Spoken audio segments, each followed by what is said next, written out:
आइए, बहुत सुंदर हमारे गोलू राजा जी गजल सुनाए हैं, निर्गुण सुनाए हैं। अभी ये बहुत अच्छा लग रहा था।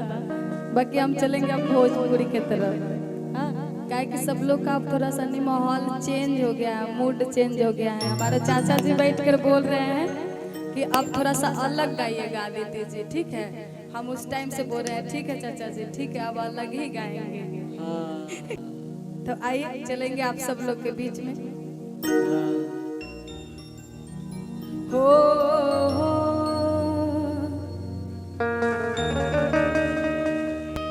जब माहौल चेंज करना है तो मेरा एक गाना आप सब लोग सुने होइएगा और उसी के तरफ चलेंगे। यूट्यूब के माध्यम से आप लोग देखे होइएगा, सुने होइएगा। और कहना क्या है, मेहरारू कहा तरीके राजा जी, ए सैया जी, हई ठंडा के महीना दिन में रहुआ गवना करा के इतना सुंदर ब्यूटी छोड़ के रहुआ ड्यूटी करे जाता ने तनिको अच्छा लागता।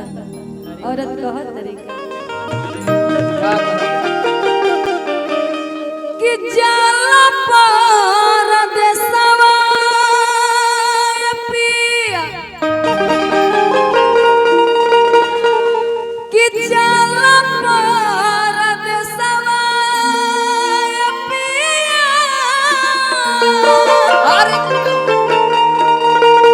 ले लो एगो रसरी पिया हमारो। राजन भैया इसमें पूरा हाथ झाड़ कर रखेगा। ए पिया हमारो, ए पिया हमको रतनवा में लगा दा फांसी।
प्यार से औरत अपना राजा जी से, अपना सैया जी से बताओ तारी कह तरीके राजा जी, ए सैया जी,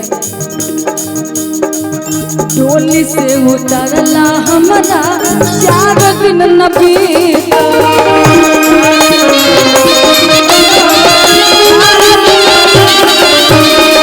मेहदी महावर हमारा हाथ के न छूटा,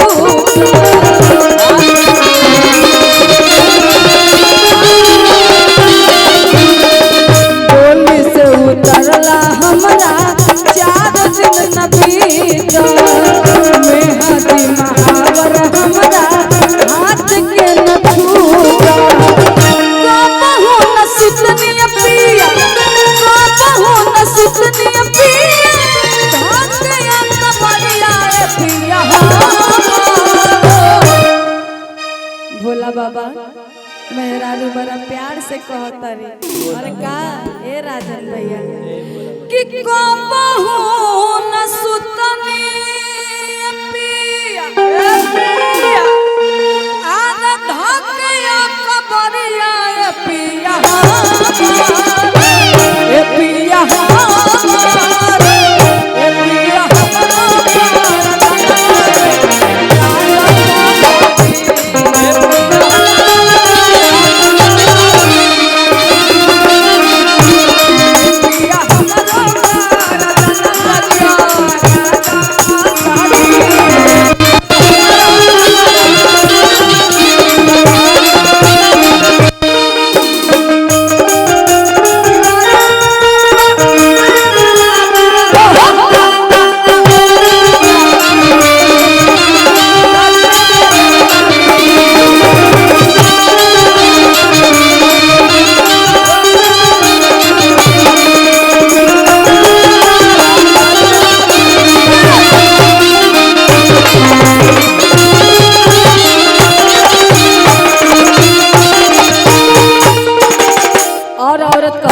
के राजा जी ये राउर जो नौकरी बान पता ना हमरा काहे सवत जैसन लागता और आगे बताओ तरी और कहत तरी आई हमारा भोला बाबा के तरफ से बहुत सारा प्यार आशीर्वाद और पुरस्कार है।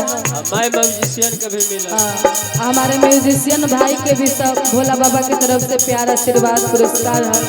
भोला बाबा के एनी टाइम प्यार आशीर्वाद रहेला ऐसे ही देते रही और बना के रखते रहे हम यही कहें। बाकी औरत बहुत तरीका भोला बाबा राउर नौकरिया भागी हमरो सौतनिया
राजा जी देखन सनिचर के हम दिलवा कटारो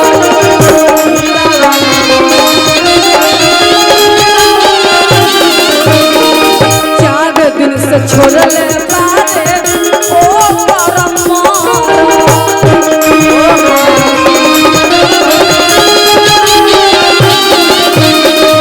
देखन सनिचर के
अच्छा लगा तो एक बार ताली बजा।